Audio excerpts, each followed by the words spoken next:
What's up, everyone? It's Arlo with Cross Country Mortgage. Hope the video finds you well.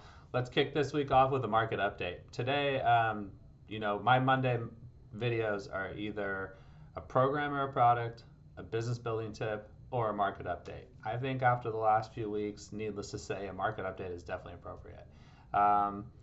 Pre-tariff talk, like before the tariffs actually hit a couple weeks ago or were announced a few weeks ago, the problems that the tariffs would create really were only showing up in the equity market or stocks.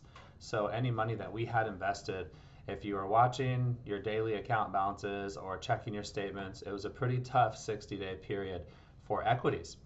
Then the president announced the tariffs, and for the first couple of days, the the volatility just stayed in the equity market, and bonds and mortgages actually benefited a little. But in that coming week after, it was just haywire in the bond and mortgage market. And we saw mortgage rates come up nearly 0.5% in 1 week. But then the coming week after that, that was that week where the stock market moved 10 to 12% in one single day. The week after that, though, we got a lot of the losses back. And the net result of all of this is mortgage rates probably sit about 0.25% higher than they did before the tariffs were announced.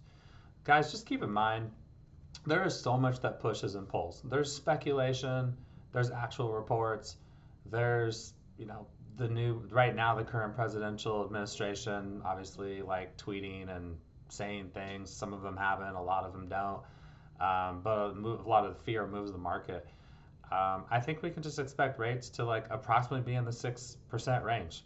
Better parts of this year will be the lower half of the 6. Hopefully we're through most of the worst parts, but we don't really know. Last week, we finally got our worst jobs report we've had in over 12 months. The labor market only added 62,000 jobs in the month of April, and that was well below expectations of 115,000. And the day that news came out, mortgages were just flat. They're probably looking at other data that counteracted what happened. So, case in point, if we help the clients focus on payments, if we try to use buy downs where we can in markets that are a little softer to get more attractive rates, that'll be a good strategy. But really, if we don't focus on all the noise and we just, we're a little better today with rates spread throughout the 6s than we've been during the last 24 months, where a lot of it they were spread throughout the 7s. Let's just focus on the fundamentals of home ownership, appreciation over a broad term, and make sure that we're trying to take some of the fear out of everyone's decision.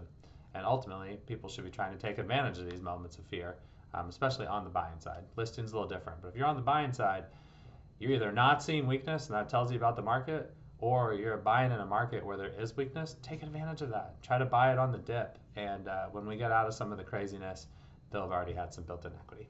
I hope that helps. Make it a great week.